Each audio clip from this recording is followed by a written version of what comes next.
Hello, everybody. My name is Felice Rollins, and I'm here with College Momentum, and I am here to talk about how can we afford this.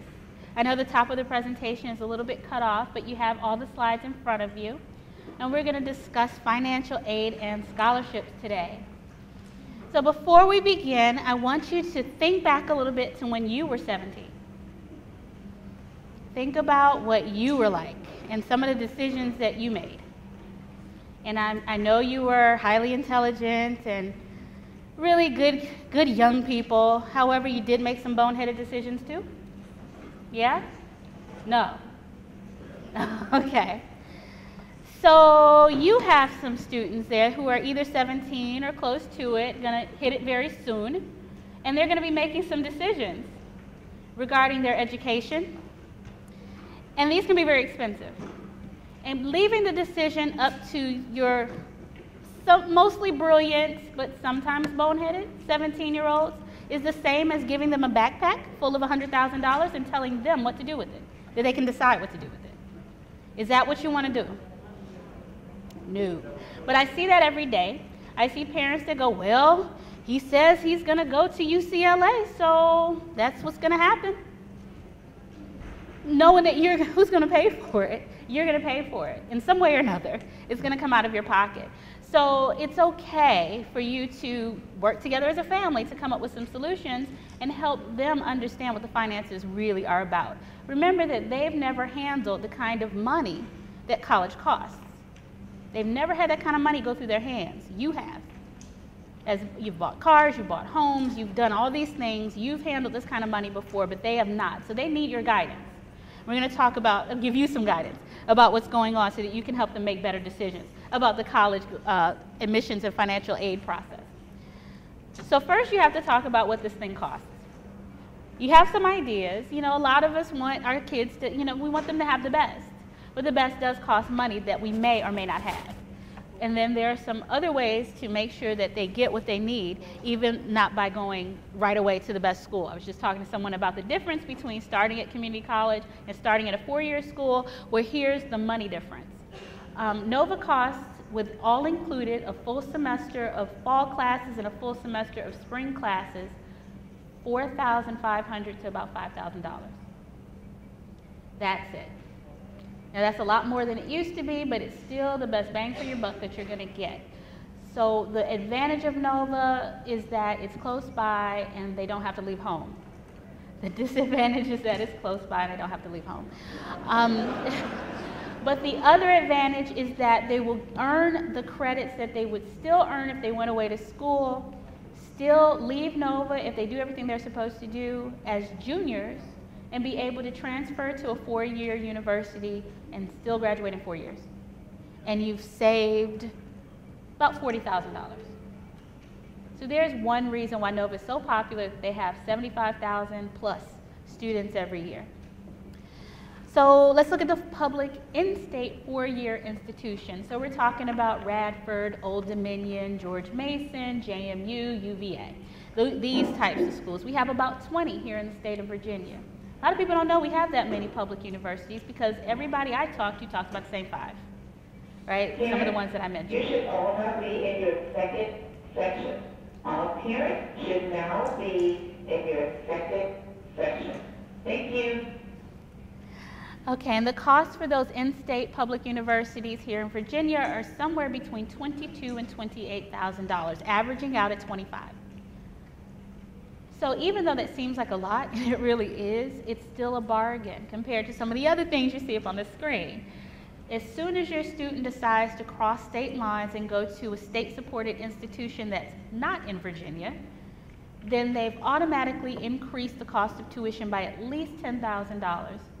One exception is West Virginia. That tends to be a little bit less expensive. But for the most part, you're looking at $35,000 to $55,000 by going to school in a different state, at a public school in a different state. Let me finish this screen and then I'll answer your question. Okay, so there's something to think about before your student decides to go away to school. I use the analogy as if you're on a car lot and you see the car you want close up and you see another version of it far away and you say, well, how much is this one? And they say it's $25,000. How much is that one? It's $55,000. I'm gonna take that one, right? No, you're gonna take the one that's close. So unless there's some reason, now if you have your reasons, I won't argue with you too much, but just know that if you're looking at comparable schools, it is gonna be a cost savings under most circumstances to stay in state. Then you have the 4-year private universities, which range in price from anywhere from $35,000 to $70,000. The $70,000 range would be not even your Ivy Leagues. Those are really still about $60,000, but some of your DC schools, New York schools tend to be a lot higher. One of the schools that tops the list all the time in price is University of Richmond. I don't know why. Great school, but I don't know why some schools are able to charge more than others. But most students, the advantage of the private schools is that most students I know aren't paying sticker price. They're there because those schools have endowments and they're able to bring down the cost to make it more affordable for a lot of families. So a good game plan is to look at a variety of types of schools. Look at some in-state, look at some private, and if you have a reason to look at schools out of state, then do that. There was a hand. Is this the cost of room and board? I'm so glad you asked that. Yes, room and board is included in the cost and everything except the community college price at the top. If your student is going to commute to George Mason or to Mary Washington, then you can deduct about $10,000. Room and board is about that at most schools. Okay. Yes? What is the current Virginia requirement for in-state and out-of-state students? No, there is no requirement. There was a requirement to have a certain amount of... Oh, they're nowhere near. I mean, it's like 30%. I'm sorry, 70% in-state. It's something like that, but they don't come anywhere close to that. There are very few schools that come anywhere close to that. So our students are not being turned down from Virginia schools because out-of-state students are coming. That's not what's happening. I hear that all the time at UVA. We can't get our students in because out-of-state students are taking those spots. That's not the case. What I also hear is that there's no room at UVA because students from other parts of the state, they won't take Northern Virginia students. That's not the case either. We have inflated grades, people. Our grades are inflated. We are the only part of the state where you can get a 5.0. So when you have students in other parts of the state that only have a 4.0, then it looks like they're not doing as well as our students. That's not true. You can't get a 5.0 at a school that doesn't offer 5-point classes. So they unweight the grades. I hope they talked about this in the admissions presentation. But when they unweight your students' grades, then they are able to compare evenly with other students. And I know you think that your 4.5 student must be the best one in the state, but that's not the case when you put them on an even playing field, which is what happens in college anyway. So I'd be glad to talk with you more about that. There's going to be a sign-up sheet coming around for something I can offer you, but if you want to get on my newsletter where I talk about those kinds of things in depth and unrestricted, I would be glad to discuss that with you. Okay, I want to get through financial aid though. So there are 4 types of financial aid, and when the schools are talking to you about financial aid packages, they're including these things: grants, possibly, loans, definitely, work study, and then scholarships. Those are the 4 parts that could make up a financial aid award. And I talk about scholarships separately because it is separate. So the first type is grants, and again, I'm sorry that the top of this is cut off, but grants are need-based, based on a family's financial need. So not everyone not everyone is eligible for grants. The federal Pell Grant, which is one that most people are most familiar with, it's been around for a long time. The maximum Pell Grant is $5,645. So as we talked about before, anybody who went to school in the 80s, like I did, and had a Pell Grant, it really covered a lot more of the total cost than what a Pell Grant does now. So a Pell Grant is great. If a student is going to Nova and gets a full Pell Grant, then they're kind of covered for the year. But if they're going to a 4-year school, that's about half of the tuition at a public school in state. That's about half the tuition. So there's a lot more to pay.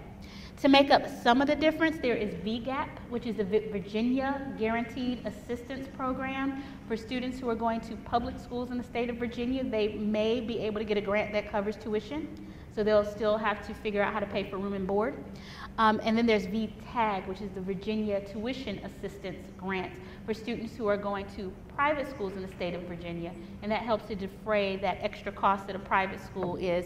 And the maximum right now is $3,100. So those are some of the options that a student may have as far as grants go. Yes, ma'am. Per year. All the amounts that we'll talk about today are per year. So if the student is only going for one semester, you cut it in half. If the student is only going part-time, you cut it in half. Okay. So I need to talk about loans. I know a lot of parents say, no, we're not doing loans. And that is a great goal to have, it really is. But about 70% of all college students are going to take out loans at some point or another to make college happen. So you have to understand what the difference is, and so you can compare apples to apples. Now, a lot of the stories you hear in the news about students that have $200,000, $250,000 worth of loans for their undergraduate degrees have taken out private loans. Those are not the federal loans that sort of everyone is eligible for when you fill out the FAFSA paperwork. These are private loans that they went above and beyond to go find, or that they went to proprietary schools, they have their own loan programs, and they just said, here, sign this. So you have to be careful that you know what it is that you're signing, what you're taking out loans for, what kind of loan it is. All I will talk about today are the federal loans, because the private loans are individual. They're all over the place. There's no way to aggregate that. But I can tell you what the federal loan program is, so when someone's putting a piece of paper in front of you, you can say, wait. But with the federal loans, I know what the interest rate is and what the origination fee is. So again, please make sure that your students know to only borrow what they need. If, let's say, they do decide to go to Nova and they don't need the loan that they're being offered, let them know, please don't take it, because eventually they will have to pay that back. But also look at loans as an investment. If you invest wisely, then you do get a very high return on this investment. So here is a side-by-side comparison of the loan programs. The Stafford loan on the left is for students, and then there's the PLUS loan, which is the parent loan for undergraduate study that you can borrow on behalf of your students. So there are two types of student loans. One is subsidized. That means that the interest does not accrue while the student is in college, at least taking half time, which is 6 credits per semester. Most students will not get that one, though. There are a few students that will get the subsidized. If you are offered subsidized and have to take out loans, that's the one you start with. Most students will get unsubsidized, which means that the interest does accrue while they're in school. In the last session, someone asked a brilliant question about, well, what if I just want to pay off my loans while I'm in school? Yes. Pay them off as much as you can. From the very beginning, a student will get a bill for the interest that is accruing. And for most students, that's $10, $15, $20 a month. If they can come up with that little money and pay the bill and pay that off, then that interest doesn't accrue for them. And when they graduate, they only owe what they borrowed, not the interest as well. So there is no penalty for paying the student loans early.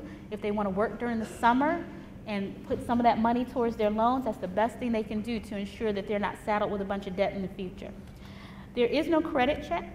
So once you fill out the FAFSA, the paperwork we'll talk about in a few minutes, the student is eligible. The maximum fixed interest rate for it is 3.86%, which is down from previous years. They just changed it. First year students can borrow up to $5,500. That's it. So those students that are borrowing $200,000, it's not federal loans. I don't know where they're getting that money or who signed off on it. Your students will be able to borrow $5,500 for the first year. It goes up by $1,000 each year. Usual repayment period is 10 years. So after they graduate or no longer in school for any reason, then they will start getting a bill and they have 10 years to pay that back. Now I hear all the time students say, well, I heard there's forgiveness programs, or I can do income-based repayment and all these other things. But what they should think about when they're taking out the loan is none of that. They should think, this is what I'm gonna have to do. I'm gonna have to pay this loan back every month until I'm 32 years old or whatever it is. They should think about it that way. And if they end up in a forgiveness program, then great. But most of the time, they're going to have to pay that back. Student loans are the one thing that can't be discharged in bankruptcy, right? So this loan is going to follow them. And they need to make a plan to pay that back. And again, repayment begins when they're not in school anymore for any reason. If they decide to take a semester off, they're going to get a bill. So no backpacking through Europe unless they're ready to pay the loans back. All right, so then for the PLUS loan. The PLUS loan is a loan that you as parents can borrow on behalf of your children. There is a credit check, and they're just looking to make sure you're not in the bottom of all borrowers, and that you don't have student loans that you have defaulted on. So even if you're paying back student loans, you're fine as long as they're current. The fixed interest rate right now is 6.41%. That's the lowest it's been in, I don't know, a decade or so. Parents may borrow up to the cost of attendance. Now here's the big difference. That once all other aid is given, once your student gets a package that shows that they've gotten maybe some grants, work study, loans of their own, and some scholarships, and you still have a balance, you as the parents are allowed to borrow whatever's left over. Yay. So you can do that. I've had parents borrow those large amounts to go for students to go to private schools. So you can borrow $60,000, $70,000 if you feel the need to. I hope you don't feel the need to. The usual repayment period for parents is 10 years as well, but your repayment begins immediately. So your students start school in August, you will get a bill in October and have to start paying that back. The last form of financial aid that you can get from filling out from the federal government is called work study. And it is exactly what it sounds like. The student works on campus and earns a paycheck, but it's part of their financial aid package. So they'll see on their financial aid award that they've been given maybe $1,000 a semester that they're allowed to work off. So they find a job on campus, maybe at the rec center, maybe at the library, hopefully not at the cafeteria, but then they're allowed to work a certain amount of, up to 20 hours a week, and they earn and they get a paycheck, and they can work until they've earned that $1,000 or whatever they were awarded. If they choose to only work 5 hours a week, they can do that too. But work study is an opportunity for the student to have a little money in their pockets and to take some responsibility for their own expenses. And I did rant a little bit in the last session, I'll do that here, in that I believe, you know, based on what I see, I've worked with college students that were heading to college for a long time and seeing them graduate, and the ones that are more ready to face the world of work are the ones that actually worked before they graduated from college. So having them take some responsibility towards the college expenses, whether it's taking loans out in their own name a little bit, working while they're in school, working during their summers, helps them understand the value of money and makes them less likely to want to waste that money. It also prepares them for why you sent them to college in the first place. Where sometimes we forget, why did you send them in the first place? It wasn't so that they could be professional students. So telling them when you send them to college, your job is to study, doesn't help them become employable after it's all over. So remember that that's the focus, that you want them to become employable. Or entrepreneurs, that's good too, but that requires a lot of work as well. Okay, I'm done. Okay, so the FAFSA. How many of you have seniors? Are here because you have seniors? A few, okay. So those of you who have seniors, there's this form that you need to fill out immediately.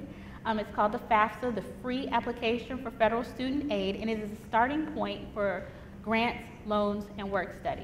That's both federal grants and the state-based grants. You don't become eligible for the state-based grants until you fill out a FAFSA. It's available as of January 1st of the student's senior year. So those of you who have students who are not quite seniors yet, you have this to look forward to in the future.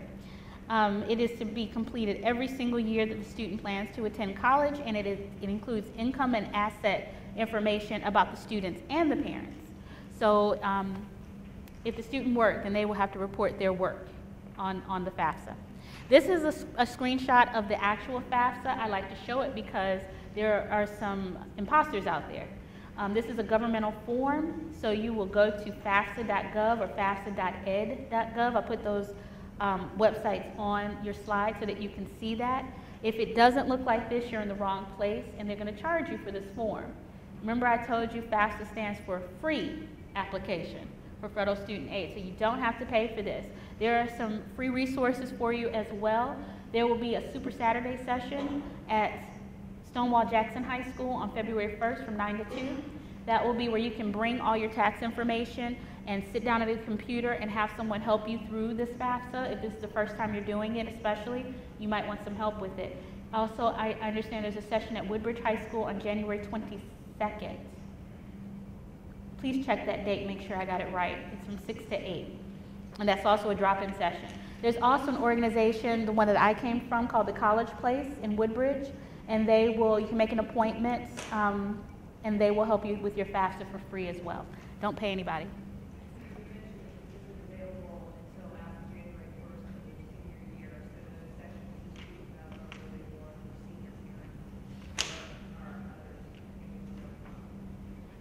Yes, the question was because it's not available until January 1st of senior year, those sessions are for parents. Yes, these are work sessions.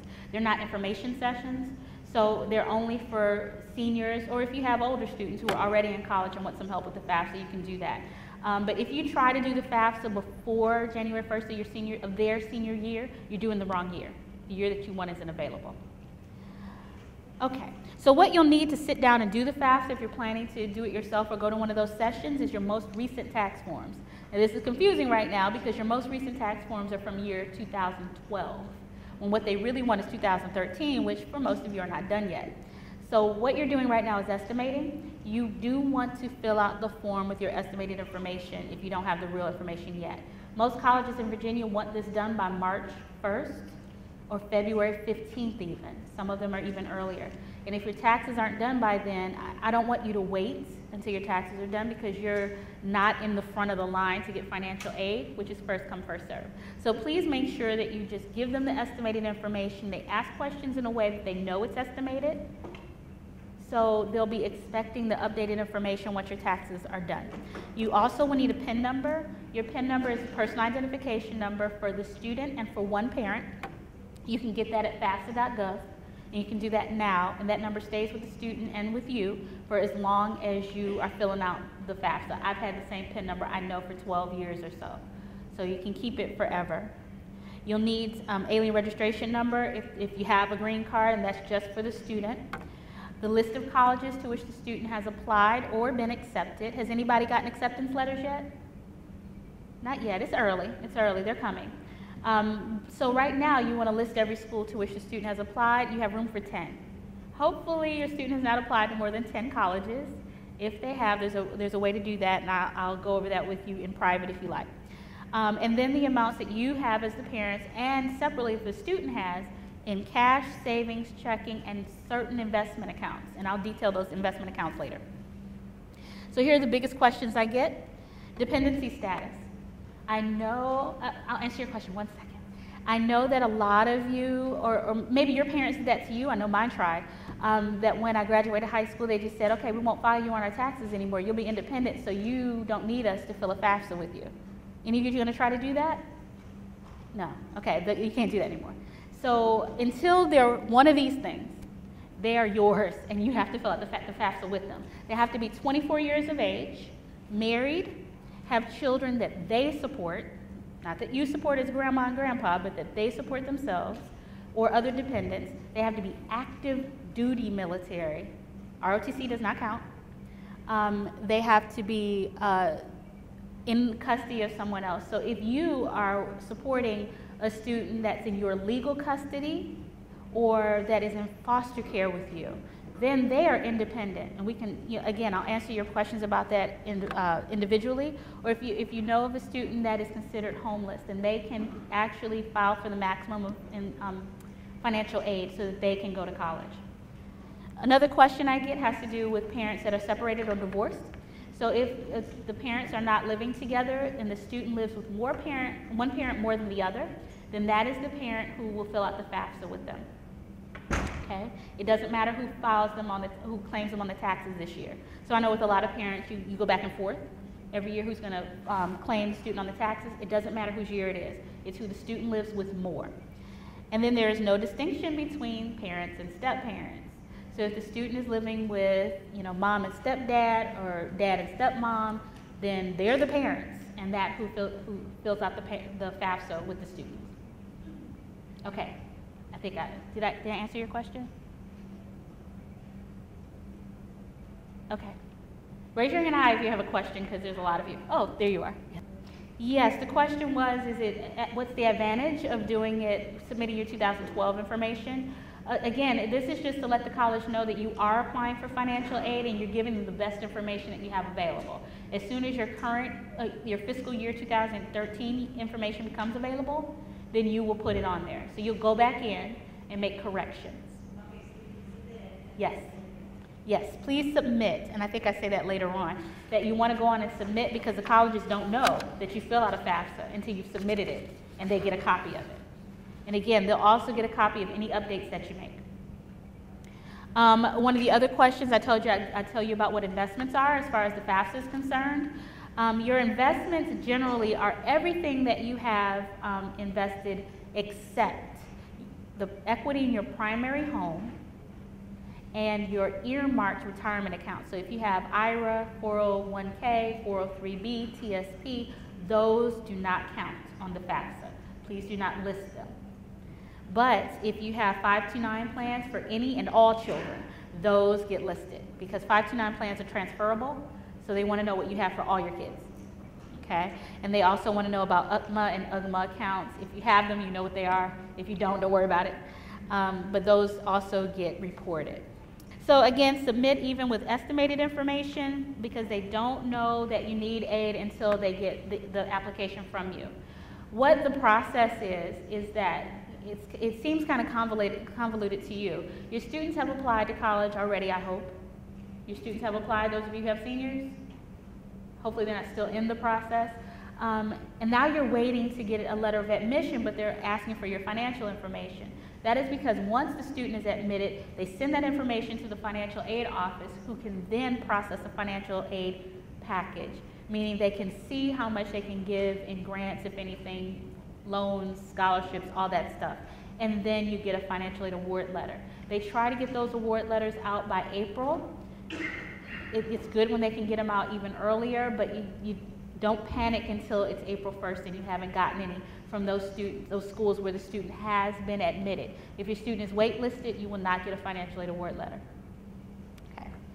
So there is another form that some of you may have to fill out. It's called the CSS profile. It's an additional financial aid form. That means everyone fills out the FAFSA. Some of you will fill out also the CSS profile. It's used by some schools, mostly private schools. It's more in depth than the FAFSA, so they do ask about expenses and what's in your retirement accounts and the value of your primary home if you own. In fact, they ask about when you buy your house, how much you buy your house for, what's it worth now, how much equity do you have, what's your monthly mortgage payment. So they ask a lot. What kind of car do you drive? You know, all these things they ask you on the CSS profile. And the reason is because these are schools typically that have endowments. They have extra money that they give out to students to try to bring down the cost. So they want to know more about your family's financial picture. So please make sure that you fill out the CSS profile for those schools that require it. And as I said, most of them are private schools. I'll give you a list of some of the most popular schools around here, or the ones that are close. So George Washington, American, and Georgetown in DC. Those are the schools that use it. Here in Virginia, two of the big ones are Richmond and Washington and Lee. They use the CSS profile. All the Ivy Leagues use a CSS profile. So any school that you have that's kind of top tier, you're going to expect them to want this form. And there are exactly 4 public colleges in the whole country that use the CSS profile, and 2 of them are right here in Virginia, so University of Virginia and College of William & Mary. Remember I told you sort of top tier schools are the ones that use it. The other 2 publics are University of North Carolina, Chapel Hill, and University of Michigan. Okay, so if your student is applying to any of those schools, they'll need it. If you want a complete list, you can go to collegeboard.org, or you can just Google CSS profile schools, and you'll get the complete list of schools that use it. Okay, so we're going to talk about scholarships.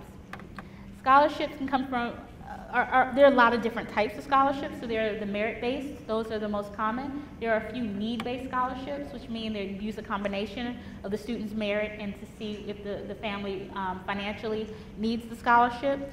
One that gets overlooked and why I highlighted it is institutional. That means they come from the universities themselves.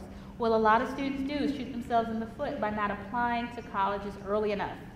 A lot of schools will say if you apply by December 1st, let's say, will automatically put you in the pool for our institutional scholarships, which, you know, the grand one is usually called trustee or presidential, something like that, which is a full ride, includes everything. But there are a lot of little ones underneath there that students overlook.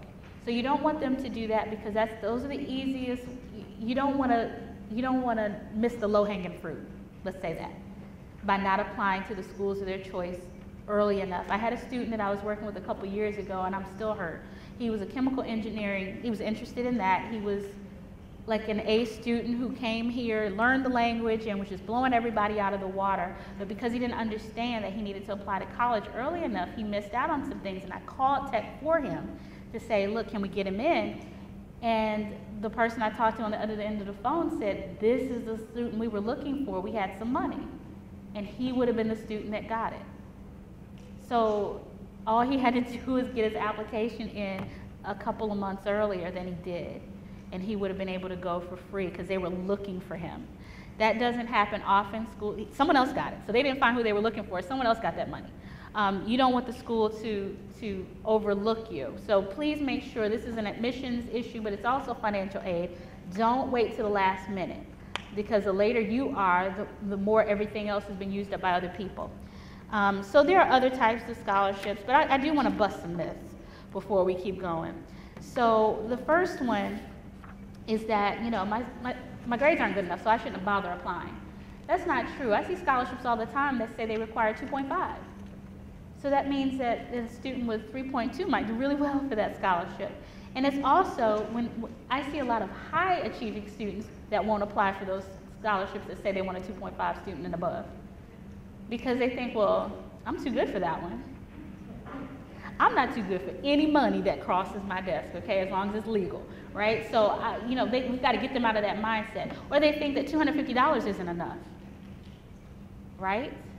That's a few bucks. Well, it's like $2. But that's something. That's $250. It doesn't have to come out of your pocket. So, you know, make sure the students understand that little is not bad, that they should apply for whatever they find that they qualify for. Okay, there's another myth that if I'm a good athlete, if I can hit a ball or shoot a ball or run a ball or jump a hurdle, that I can go to school for free. They'll want me. I'm good. Okay, but no matter how good you are, there's somebody better, right? So being a good athlete is great. It's not enough. It's not enough. Being good academically is not enough. Having a well-rounded package is what is helpful. So an athlete that's also smart, that also cares about his community or her community, oh my goodness. Now that's the student that can put together a good package. So encourage your athletes to be academic, and encourage your academics to do a lot more as well. Another myth. This is the one that drives me crazy. My student, like I said, you know, we've got inflated grades around here. I'm sorry, I'm hurting some feelings, but it's true. It's true. I've got a 4.5, so I'm going to get into every school I want, and they're going to offer me money. And they won't. That's not the case. So what a student has to do is make sure that their package is good, look outside the beaten path, and make sure that they are looking for scholarship money other than from the institution. No matter how much money the institution offers you, you can find more money and take that money and run with it. Use it for something else. Use it to buy that laptop you want. Use it to, you know, put it away. Some of them will let you hold on to it and maybe use it for graduate school or for, you know, your study abroad semester or something like that. So don't rest on your laurels is what I tell all students. I had a student last year who was devastated. She got into Penn State and didn't get into UVA. And she was trying to get her parents to pay for Penn State, which was $50,000. She said, but I'm so good. How come no one's offering me any money? It's because you didn't, you know, you're looking at the schools everybody wants. You know, a student like that may have gotten a really good ride at a small private school that's sort of not what everybody's thinking about. So expand your horizons. If you want what everybody else wants, you're going to get what everybody else gets. But if you look a little bit closer at some of the schools that maybe not everybody else is looking at, you might come up with something different. Okay, so what can students do? First of all, involve the counselor. I know the counselors are busy, but that's what they're there for, is to help. So if the counselors have something going, they have announcements, they have a newsletter, then please make sure the student is on it. Also, have a real good talk with your students. Sit down at a table and talk about the finances. When I do small groups of students and I work with them, you know what they tell me they would never say in front of you is that they think you can afford it. They think, well, they'll just pay for it. And that it's not worth doing the work to get, you know, $500 or $1,000 in scholarships. They don't know what $1,000 means to you. So you need to tell them what that means for you. You can also set parameters. It's okay for you to tell your students, you know what, I can afford for you to stay in state and go to school. We can swing that. But if you want something else, and by the way, this is what my parents told me, if you want something else, if you want to go out of state, you want to go to a private school, you're going to have to make up the difference. We just can't do it. And that lit a fire under me, because I knew what I wanted, and it was not to stay. I'm from Ohio. I did not want to stay in Ohio. I wanted to come to DC. So it lit a fire under me, and it made me go after those $250 scholarships and all that in order to be able to make what I wanted happen. So put it on them. Thank you very much. The one thing that you can do that, and I think the sign-up sheet went around, is to prepare a portfolio, to make students really think about what it is they're trying to accomplish, so that when you say, you know, it doesn't make sense for you to rack up a bunch of loans because your dream is to go to law school. And if you owe a bunch of money from undergraduate, everyone finances law school through loans, is the truth. You're going to have all these loans that you can't pay back because lawyers don't make as much money as you think they do, right? So having a portfolio and being able to talk to them about what their long-term goals are, help you step back with the short-term goals and say, well, you know, instead of going to Georgetown right away, how about you go to Mary Washington? We can afford that. And then you can go to Georgetown for law school. How is that? How does that work for your long-term plan? So a portfolio is a way of looking at what the student has accomplished and then being able to detail their long-term plans. And I am happy if you signed up to send you sort of my guide to how that should be done and how that can help to save you money over the long run. Okay, let me get through some of the rest of this. The best thing you can do is set aside a time every week. This is scholarship time. No matter what else is going on, from 7 to 9 p.m. on Sunday night or 4 to 6 p.m. on Wednesday, stop doing your homework, put down the video game. This is scholarship time. And you have to complete one application or two. When they get good, it takes practice just like anything else. When they start doing this on the regular, then they get good at this. And that's what the portfolio is for. It is so that when a scholarship comes across their desk, all they have to do is pull out a piece of paper and pull out an essay. It's already done. They can send it off. Okay, so that's what you need to do, is set aside some time every week. Ask for recommendations early. Pick the teachers that they want recommendations from now. If they're juniors, they generally want teachers they have right now, because when they're in their senior year, they've started with a new teacher possibly. That person doesn't know them as well as the teachers that they have when they're juniors. And then apply early and often and all the time. So here are the resources. First, start with your school. You should be familiar with Family Connection. There is a scholarship database on Family Connection that has been put together by the counselors here in Prince William, and these are scholarships that have been vetted. They know that these are real. So please start with that list. Again, make sure that the student is in touch with their counselor. If they don't know who their counselor is, this is the time to find out and develop a relationship. They can also use some of the online resources such as College Board. I put that one first because College Board they're going to be familiar with College Board anyway if they're not already. College Board does SAT, they do the AP testing, so they're going to be familiar with them anyway. But there are lots of places to look. For those of you who work for companies and organizations, even governmental, some of them may have resources that you might not know about. Talk to someone in HR to find out. And then any community group that you're a part of, especially if it's a smaller, local unit of a national organization, if you're part of a Greek organization, if you're part of a church or religious group that has a national presence, then they may have some scholarships that are available. Check their websites, talk to people you know, and find out. Even if they're small, again, that money adds up. And if you get the ultimate prize, which is a full ride from the school of your choice, that ends up being the extra money that you can use for other things. So just in closing, what I tell families about, especially when we talk about the in-state versus out-of-state discussion, is think about and talk to your student about what could be done with that extra money. Staying in-state can save your family, I mean, if you're looking at public schools, can save your family $40,000, $50,000, $60,000. What else could you do for that student with $40,000? You could pay for their study abroad. You could support them while they do some, Earthwatch mission in Zimbabwe. Say, oh, we'll pay for that. You've saved a little money, we're gonna help you out. You could buy them a car when they graduate because they don't need a car when they're in college, okay? They don't need that.